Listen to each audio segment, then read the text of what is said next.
أعوذ بالله من الشيطان الرجيم بسم الله الرحمن الرحيم الحمد للہ رب العالمین والصلاة والسلام علی رسول الامین وعلی آلہ واصحابہ اجمعین وبعد۔ عزیزان گرامی، آج جو آیات پڑھی گئی ہیں جیسا کہ آپ کو معلوم ہے سورۃ المائدہ کی ہیں۔ اس سے پہلے بتایا جا چکا ہے کہ دین مکمل ہو چکا ہے اور اسلامی ریاست کی تشکیل ہو چکی ہے۔ ایک ایسی امت برپا کی جا چکی ہے جس کی ذمہ داری یہ ہے کہ دنیا میں جو اعلیٰ نظام قائم کیا گیا ہے اس کی پاسبانی کرے اور دنیا میں حق، عدل، انصاف کی شہادت پیش کرے۔ اس کے بعد پوری تفصیل کے ساتھ بنی اسرائیل کے واقعات پیش کیے گئے ہیں اور بتایا گیا ہے کہ مسلمانوں جس طرح سے عرفات کے میدان میں آج تم سے عہد لیا جا رہا ہے، ٹھیک اسی طرح کوہ طور پر بنی اسرائیل سے عہد لیا گیا تھا۔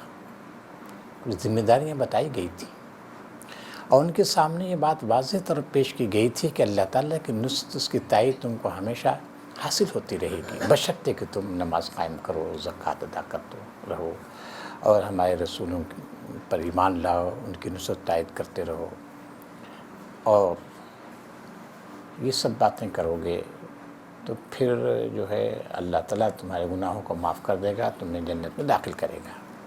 یہ واضح ہدایت کے باوجود انہوں نے روگردانی کی، انبیاء کو جھٹلایا، تو اس کی بنیاد پر اللہ نے ان پر لعنت کی۔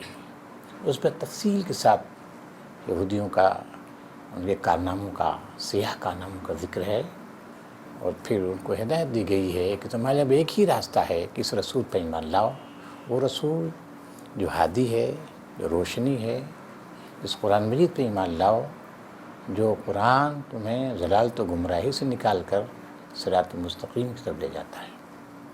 اس کے بعد ان مذمت کی گئی ان کی، تم ایک طرف سے کفر میں، شرک میں، نافرمانی مبتلا ہو، دوسری جانب تمہارا یہ احساس ہے کہ تمہیں اللہ تعالیٰ کے بڑے ہی برگزیدہ ہو، اس کے محبوب ہو۔ پھر اس کے بعد حضرت موسیٰ کے ساتھ جو سلوک کیا اس کا تذکرہ ہے، اور اس کے بعد جو ہے حضرت آدم کے 2 بیٹوں کا تذکرہ ہے۔ حضرت آدم کے 2 بیٹوں کے تذکرے کے بعد پھر ان کو چھیڑا ہے، کہا کہ دیکھو انسان کی فطرت میں انسان بغض رکھتا ہے، نفرت رکھتا ہے، عداوتیں رکھتا ہے، حسد رکھتا ہے، اس بنیاد پر قتل کیا۔ پھر یہ وجوہ اسباب ہیں جس کی وجہ سے ہم نے بنی اسرائیل فرض کیا تھا کہ اگر کسی نے ایک نفس کو بھی مارا تو ساری انسانیت کو مارا، اور ایک کو بچا لیا ساری انسان کو بچا لیا۔ چونکہ پس پردہ یہود ہیں، اسلامی ریاست کے خلاف ہیں، وہ دن رات ریشہ دوانیاں کر رہے ہیں کہ اسلامی ریاست ناکام ہو جائے، اس کو استحکام نصیب نہ ہو۔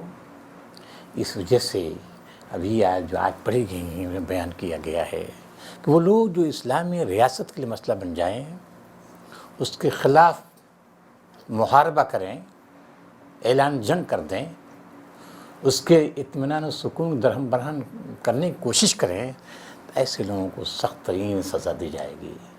اس آیت کو تفسیر کی زبان میں آیت محاربہ بولتے ہیں۔ ایسے لوگ جزا کیا ہے؟ یحاربون اللہ ورسولہ ویسعون فی الارض فسادا، جو زمین میں فساد کے لیے سرگرم عمل ہو، تقدو استعمال کیا، سرگرم عمل ہو، تو ان کی جزا کیا ہے؟ حافظ صاحب کیا کہا ترجمہ؟ ان یقتلوا، اور ترجمہ کیا ہے؟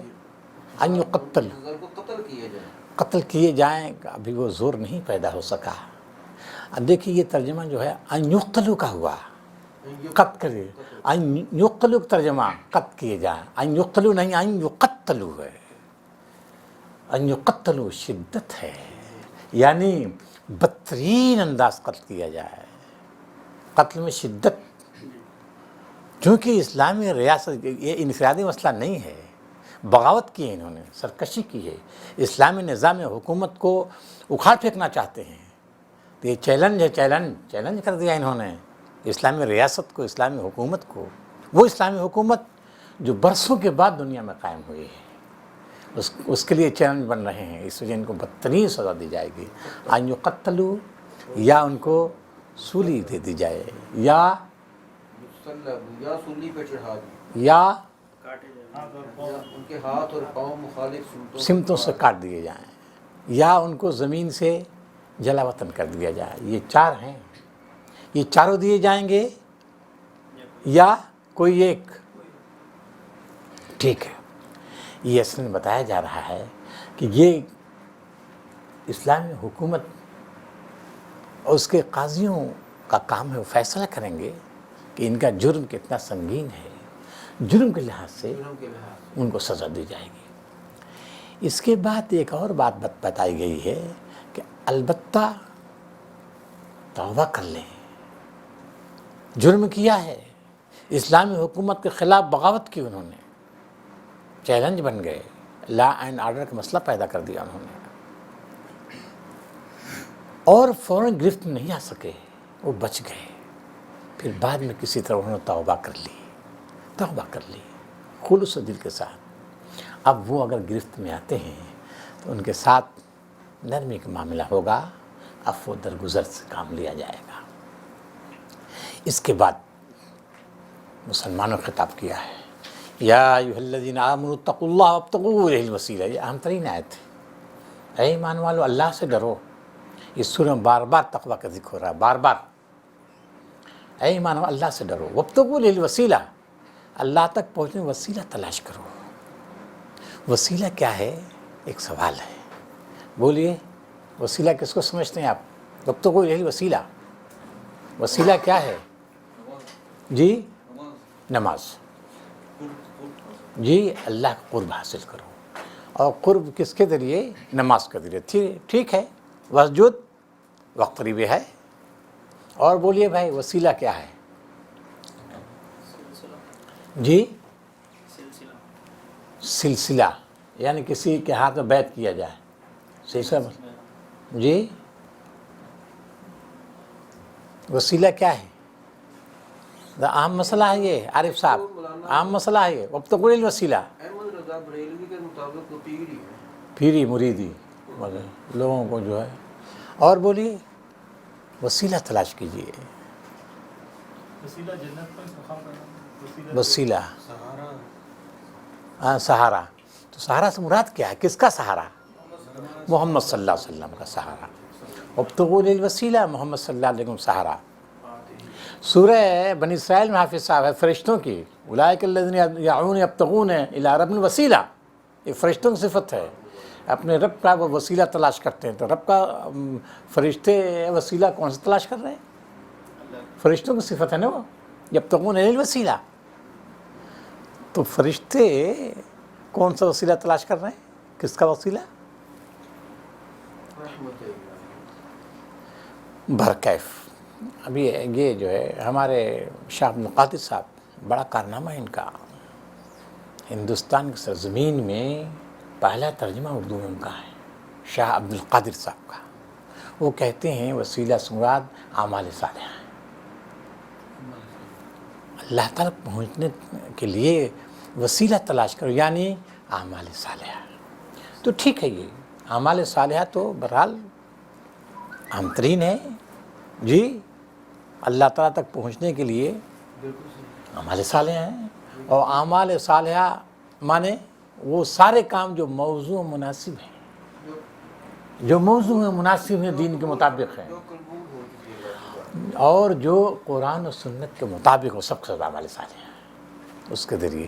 تو یہ شاہ عبد القادر صاحب کا ترجمہ اسی بنیاد پر ہے، وہ بھی صحیح ہے، لیکن اس کے بعد کیا ہے ذرا پڑھیے حافظ صاحب، وجاہدوا فی سبیلہ لعلکم تفلحون، اور اس کے راہ میں جدوجہد کرو، اس کے راستے میں جہاد کرو تاکہ تم کامیاب۔ تو کیا حافظ صاحب جہاد اعمال صالحہ میں نہیں آتا؟ ایک سوال پیدا ہوگا۔ وجاہدوا فی سبیلہ، اور اس کے راستے میں جہاد کرو تاکہ تم کامیاب ہو جاؤ۔ اگر تم کامیابی چاہتے ہو، دنیا میں کامرانی چاہتے ہو اور آخرت میں تم سرخروئی چاہتے ہو تو ضروری ہے کیا کہ جہاد کرو کامیابی کے لیے۔ تو کیا مطلب؟ تو جہاد اعمال صالحہ میں نہیں ہے، سب سے بڑا، ٹھیک ہے۔ اسی بنیاد پر بعض مفسرین فرماتے ہیں کہ وجہ واو اس کا بیان ہے، کس کا بیان ہے؟ اس کی وضاحت ہے، کس کی؟ وسیلہ کی۔ وسیلہ کیا ہے؟ وسیلہ تلاش کرو، یعنی سب سے بڑا وسیلہ جان، جہاد کرو اللہ کے راستے میں، جہاد ہے سب سے بڑا وسیلہ، یہی ہے سب سے بڑا وسیلہ ہے۔ تو گویا وسیلہ کی تفسیر ہے وجاہدوا فی سبیلہ لعلکم تفلحون۔ تو جہاد کے معنی کیا ہیں؟ جہاد کے معنی کیا ہیں؟ اللہ کے راستے میں جہاد کرنا، جہاد کوشش، ٹھیک ہے۔ دیکھیے دو لفظ قرآن مجید استعمال کرتا ہے، ایک جہاد، ایک قتال۔ قتال جو کیا ہے معلوم ہے آپ کو؟ قتال مانے جنگ کرنا، جنگ کرنا، اور قتال کس کے ذریعے ہوگا؟ ہتھیار کے ذریعے، سیف تلوار کے ذریعے، جی۔ لیکن جہاد عام ہے، جہاد عام ہے، وہ خاص ہے تلوار کے ذریعے۔ جہاد ضرور نہیں تلوار سے ہو۔ تو جہاد کے معنی، لفظی معنی کیا ہیں حافظ صاحب؟ جہاد کے معنی،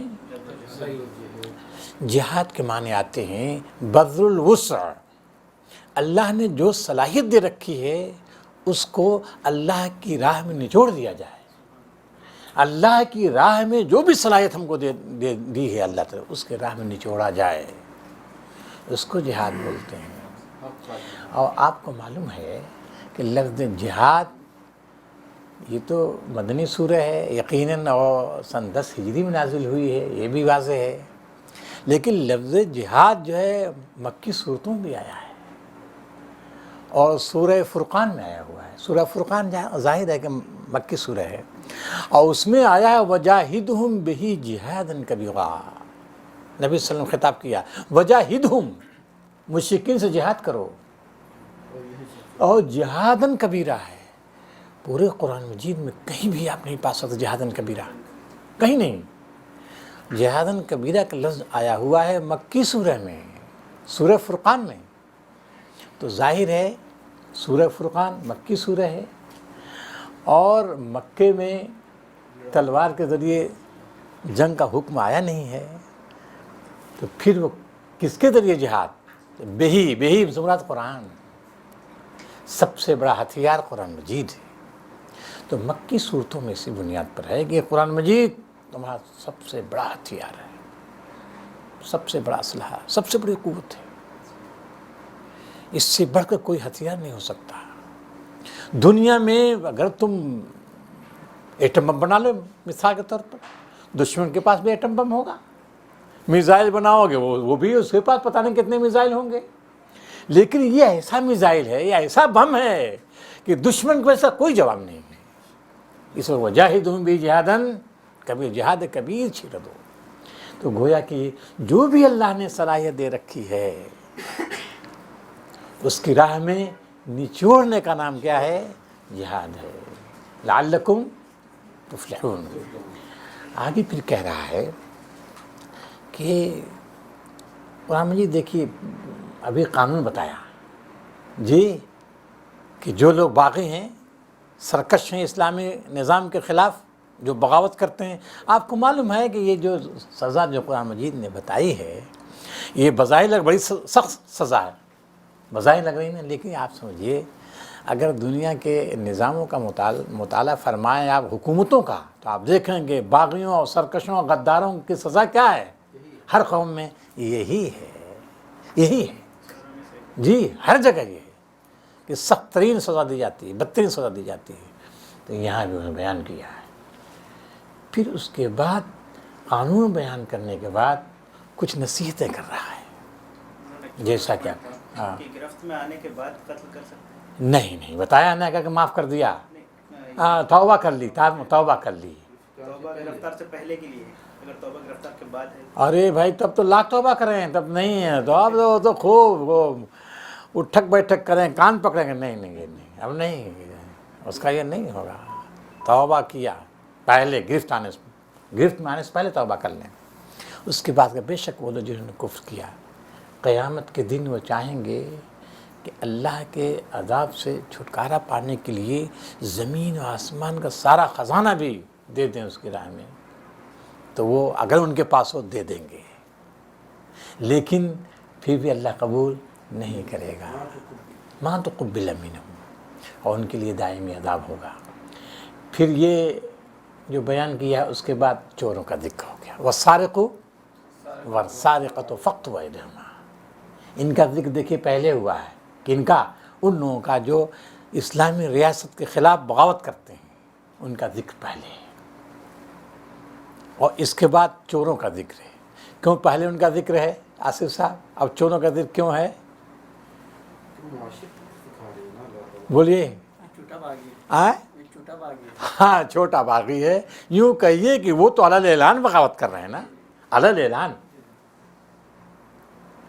بھائی وہ چھپ کر تو نہیں کر رہے ہیں نا، بغاوت کر دیا ہے، ایک دم محاربہ کر دیا، اللہ اور ڈنکے کی چوٹ پکڑ رہے ہیں وہ، تو آپ کا اصل میں وہ ڈکیت ہیں، یہ چور نہیں، وہ ڈکیتی ڈال رہے ہیں، وہ ڈاکو ہیں، اسلامی نظام کے خلاف ہیں، بغاوت کر رہے ہیں۔ اسی بنیاد پر اسی آیت کی وجہ سے حضرت ابوبکر صدیق نے مانعین زکوٰۃ اور مرتدین کے خلاف جو ہے جنگ کیا ہے، اسی بنیاد پر عمر فاروق نے جو ہے ان کو، یہودیوں کو، یہود ہیں پس پردہ، دیکھیے پس پردہ ہیں یہود کے نہیں، بتایا تھا ابھی ہم نے، یہودیوں کو جلا وطن کیا ہے عمر فاروق نے پورے حجاز سے۔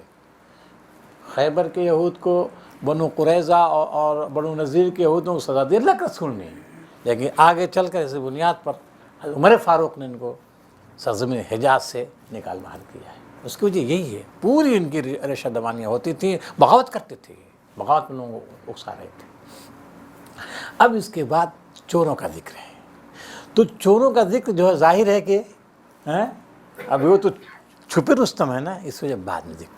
اچھا اس میں بھی دیکھیے الیاس صاحب، والسارق والسارقۃ، چور مرد اور چور عورت دونوں کے ہاتھ کاٹو۔ پہلے مرد کا ذکر کیا ہے نا، بعد میں عورت کا، کیوں؟ الرجال قوامون علی النساء، ہاں ٹھیک ہے حافظ صاحب، بولیے صاحب کیوں ایسا ہے؟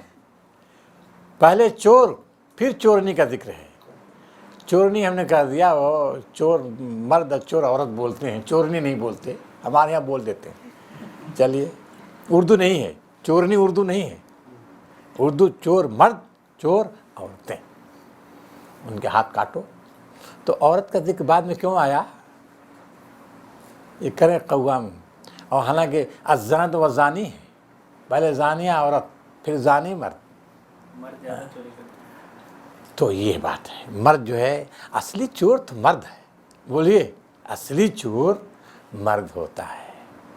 عورتیں چوری کرتی ہیں، آپ گھر میں آ گئے، پان دیکھا اس کو بھانج دیا، کسیلی دیکھی بھانج دیا، سروتا دیکھا قینچی دیکھی بھانج دیا، یہی چھوٹی چھوٹی، جی چھوٹی چھوٹی یہ چوریاں کر لیتی ہے، اس وجہ سے وہ جو ہے ان کا نمبر بعد میں ہے، اور یہ جو ہے بڑی رقموں پر ہاتھ صاف کرتے ہیں نا، تو اس وجہ سے جی کیا،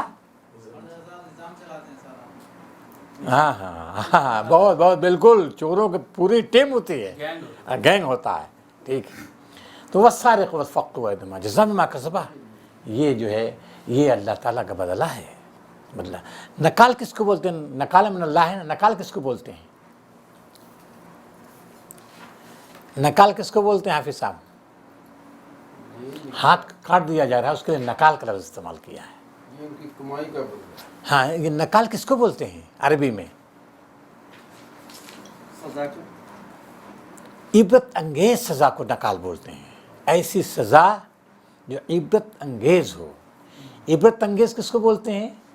جس سے نصیحت پکڑیں، دوسرے لوگ دیکھ کر نصیحت، جب ہاتھ کٹ جائے گا ارے یہ صاحب کون جا رہا ہے، عبرت حاصل ہوگی۔ اس وجہ سے کہا کہ یہ چونکہ اسلامی ریاست، یہ بھی ایک طرح سے جرم ہے، اس بنیاد پر یہ سوسائٹی کی بھلائی کے لیے اسلامی ریاست اس کو برداشت نہیں کر سکتی، ہاتھ کاٹو۔ پھر اس کے بعد ذکر آ گیا ہے پھر انہیں یہود کا، اور یہود کے ساتھ ساتھ آگے والی آیات میں منافقین بھی شامل ہو گئے ہیں۔ یہ سب کے سب یہی کوشش ہے دن رات کہ محمد صلی اللہ علیہ وسلم ناکام ہوں، نامراد ہو جائیں۔ ان کو روکتے ہیں، یہودی علماء روکتے ہیں، تم کہاں جا رہے ہو، محمد کی باتیں مت سنو۔ اور منافقین بھی جھوٹوں کی باتیں سنتے ہیں۔ یہودی علماء کی کچھ خصوصیات بیان کی گئی ہیں۔ یہ سرشت کیوں ان کی پیدا، یہ فطرت کیوں پیدا ہوئی؟ کیونکہ حرام خور ہیں، حرام خوری کرتے ہیں، یہ رشوت خور ہیں، رشوتیں لے لے کر فتوے دیتے ہیں، ان کا تذکرہ ہے۔ پھر یہودیوں کا یہ پہلو بھی ابھارا گیا ہے کہ جب وہ دیکھتے ہیں کوئی پھنستا ان کا آدمی اور سمجھتے ہیں کہ نبی صلی اللہ علیہ وسلم عدالت میں جائیں تو یہ چھوٹ سکتا ہے، تو وہ عدالتوں میں لاتے ہیں، اپنی عدالتوں میں نہیں لے جاتے۔ نبی صلی اللہ علیہ وسلم حکم دیا کہ دیکھو جب تمہارے یہاں فیصلہ کے لیے آئیں تو تم کتاب اللہ کے مطابق فیصلہ کرو، کیونکہ تمہیں عدل کا حکم دیا گیا ہے، تم پر ایسی کتاب نازل کی گئی ہے جس کے اندر عدل ہے، انصاف کی باتیں ہیں، تو تم انصافی کے ساتھ فیصلہ کرنا۔ اور پھر یہ بھی آگے بتایا گیا ہے کہ انبیاء علیہ السلام بنی اسرائیل میں جو ہے وہ بھی عدل کے ساتھ فیصلے کرتے تھے۔ ان پر یہ بھی نکیر کی گئی ہے ان کے علماء پر، آخر کیا وجہ ہے؟ تمہارے پاس توریت ہے، تم توریت کے مطابق نہیں فیصلہ کر رہے ہو، آتے اس نبی کے پاس۔ اس کا مطلب یہ ہے کہ تمہارے فطرت میں ٹیڑھ ہے، کجی ہے، اپنی توریت پر بھی تم کو ایمان نہیں ہے۔ جب تمہارا ایمان توریت پر نہیں ہے تو قرآن مجید کیا ایمان لاؤ گے؟ دوسری بات، ایک بڑی اہم بات بتائی گئی ہے کہ توریت ضائع ہو گئی۔ کیوں ضائع ہوئی؟ اس وجہ سے ضائع ہوئی کہ بمستحفظوا من کتاب اللہ، کیا ہے حافظ صاحب؟ وربانیون والاحبار بمستحفظوا من کتاب اللہ، بمستحفظوا من کتاب اللہ سے مراد کیا ہے؟ نہیں، بمستحفظ من کتاب اللہ وکانوا علیہ شہداء، وکانوا علیہ شہداء۔ دیکھیے آیت پڑھیے اور پھر اس کا ترجمہ پڑھیے۔ انا انزلنا التوراۃ فیہا ھدی ونور یحکم بہا النبیون الذین اسلموا، اور بھائی إنا أنزلنا التوراة فيها هدى ونور يحكم بها النبيون الذين أسلموا للذين هادوا والربانيون والأحبار بما استحفظوا من كتاب الله بس وكانوا عليه یہ جو ہے جو علماء ان کے تھے، ربانی مانے علماء، احبار مانے ربی جو تھے امام ان کے امام، علماء، اور جو ہے احبار مانے فقہا۔ ان کے علماء اور فقہا وہ صفت بتائی ہے، وہ انبیاء بنی اسرائیل مسلم تھے، پہلے یہ بات ہے، مسلم تھے وہ بھی، اور ان کے علماء اور فقہا بھی فیصلے کرتے تھے انصاف کے ساتھ۔ بمستحفظوا من کتاب اللہ، بمستحفظوا من کتاب اللہ کا ترجمہ کیا کیا ہے؟ ہم نے تورات نازل کی جس میں ہدایت اور روشنی تھی، سارے نبی جو مسلم تھے انہی کے مطابق کہ یہودی بن جانے والوں کے معاملات کا فیصلہ کرتے تھے، اور اسی طرح ربائی اور احبار بھی اسی کا فیصلے کا مدار رکھتے تھے، کیونکہ انہیں کتاب اللہ کی حفاظت کا ذمہ دار بنایا، کیونکہ کتاب اللہ کی حفاظت کا ذمہ دار یہ ہے، بمستحفظوا من کتاب اللہ۔ اب آپ سوچئے طاہر صاحب، سوچنا یہ ہے کہ کتاب اللہ یعنی توریت کی حفاظت کی ذمہ داری کس کے سپرد تھی؟ ربانی اور احبار، علماء کی سپرد تھی، علماء کے سپرد تھی۔ نتیجہ کیا ہوا؟ علماء بگڑے، کتاب بگڑ گئی، علماء بگڑے، دنیا پرست علماء تھے جس کا ذکر آگے ہے، اور رشوت خور تھے، اللہ کی شریعت کو دنیا کے حقیر عوض کی خاطر بدل دیتے تھے، فتوے دیتے تھے۔ تو جب ان میں بگاڑ ہوا، علماء جب بگڑ گئے تو کتاب بگڑ گئی۔ ضمن بات ہے یہ، قرآن مجید کی حفاظت کی ذمہ داری کس کی ہے؟ علماء کی ہے؟ نہیں، علماء کی نہیں ہے، کس کی ہے؟ اللہ کی ہے۔ انا نحن ذکر وَإِنَّ لَهُ لَحَافِظُونَ. اور الحمدللہ یہ کتاب آج بھی موجود ہے، کیونکہ اس امت کے علماء کی ذمہ داری نہیں تھی. علماء کی ذمہ داری نہیں تھی کہ تم کو حفاظت کرنی ہے. اللہ نے حفاظت کی. کیسے حفاظت کی الیاس صاحب؟ اسی امت کے ذریعے، اسی امت کے ذریعے اسباب اس نے پیدا کیے. اور کیسے حفاظت، کمال ہے. صرف بچے نہیں، نوجوان نہیں، بوڑھے بچیاں بھی دیکھے حافظ ہیں. اور یہ کمال کی بات ہے صاحب. ابھی تو ہم نے پڑھا ہے 6 مہینے میں، اور یہ صاحب ابھی یہاں آنے کے بعد 1 مہینے میں. یہ سعودی عرب میں ایک بچے نے صرف 1 مہینے حفظ کیا. ابھی بھی پڑھا ہم نے. یہ کمال ہے، کمال ہے اس کتاب کی حفاظت کے. اللہ تعالیٰ نے کیسے اسباب مہیا کرتے. 1 مہینے میں ایک بچے نے حفظ کیا ہے. چلیے، تو یہ اللہ تعالیٰ بڑا کرم ہے کہ یہ کتاب قیامت تک محفوظ رہے گی. اس کے اسباب دیکھیے. اس میں کتنے لوگ حافظ ہوں گے دیکھیے. الحمدللہ جی.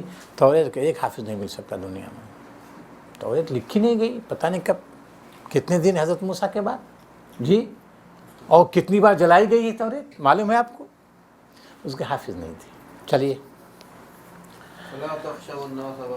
لوگوں سے نہ ڈرو، اس سے ڈرو. اب یہ کچھ نہیں بگاڑ سکتے.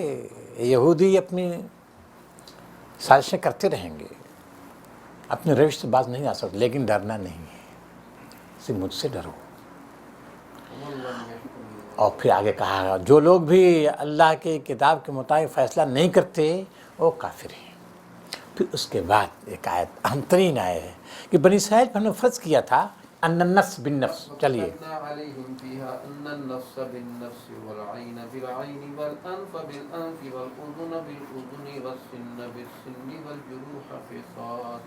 تو رات میں ہم نے یہودیوں پر یہ حکم لکھ دیا تھا کہ جان کے بدلے جان، آنکھ کے بدلے آنکھ، ناک کے بدلے ناک، اور کان کے بدلے کان، دانت کے بدلے دانت، اور تمام زخموں کے لیے برابر، تمام زخموں کے لیے برابر کا بدلہ ہے. پھر جو قصاص کا صدقہ کر دے اور وہ اس کے لیے کفارہ ہے. کفارہ. اور جو لوگ اللہ کے نازل کردہ قانون کے مطابق فیصلہ نہ کریں وہی ظالم ہے. بس دیکھیے، یہ اہم ترین ہدایت اوپر تھا. انہی کے ذمہ تھا کہ اگر ایک انسان کو مارتا ہے تو پوری انسانیت کو مار ڈالتا ہے، اور ایک زندگی بچتا ہے کوئی تو پوری انسان کو بچا لیتا ہے. اب یہاں ہے، ان پر ہم نے لکھا تھا کہ جان کے بدلے جان، آنکھ کے بدلے آنکھ، کان کے بدلے کان، ناک کے بدلے ناک. یہ ہے نا، یہ ہمیں ترجمہ کیا ہے مولانا نے، اور کہا یہ سب لوگوں کا ترجمہ ہے. تو جان کے بدلے جان مطلب کیا ہے؟ جان کے بدلے جان مطلب جان کے، کیونکہ مارا ہے تو اس کو مارا جائے گا. اور اس کے بعد کیا ہے؟ آنکھ کے بدلے آنکھ کا مطلب یہ کیا ہے؟ آنکھ پھوڑ دی جائے. آنکھ پھوڑ، اس کی آنکھ پھوڑ دی جائے گی. اچھا، اور ناک کے بدلے اس کی ناک توڑے گی، اس کی ناک توڑ دی جائے گی. اور چلیے، کان کے بدلے اس کا کان کاٹا گا، اس کا کان کاٹ دیا جائے گا. ٹھیک ہے، چلیے. اور آگے دانت اس کا توڑا گا، اس کا دانت توڑ دیا جائے گا. ٹھیک ہے. اور کیا ہے؟ برابری ہے. اور پھر اس کے بعد کیا ہے؟ فمن تصدقہ، جو صدقہ کرے وہ صدقہ کیا کرے گا؟ آنکھ میں کیا صدقہ ہے بھائی؟ کچھ صدقہ کرے گا تو گویا کہ آنکھ تھوڑی سی اس کی پھوڑے گا. کیا صدقہ اس کے پھوڑنے میں؟ برابری میں کیا صدقہ ہوگا؟ بولیے. دانت کو توڑنا ہے تو پورا دانت نہ توڑے گا، تھوڑا سا توڑے گا. کیا معاف کر دے. ہاں، تو اب یہ دیکھیے ادھر سے آواز آئی نا کسی صاحب کی، دیت ہے. اصل میں دیت کا ذکر ہے. کس کا ذکر ہے؟ صدقہ دیت کے لیے آتا ہے بھائی، تو دیت ہے یہ. ہاں، کنفیوژن اسی لیے ہے نا، اس کی وجہ یہی ہے، اسی جو میں بتا رہا ہوں آپ کو. قصاص کے معنی بولو، ضرور قصاص ہے نا، قصاص کے معنی پر اس پر چلیے حافظ صاحب. قصاص معنی قصاص کا مطلب کہ کسی چیز کے جرم کے مقابلے میں کوئی منی میٹر یا کچھ جو بھی فارغ کر دیا جائے، سیٹلمنٹ کر دی جائے.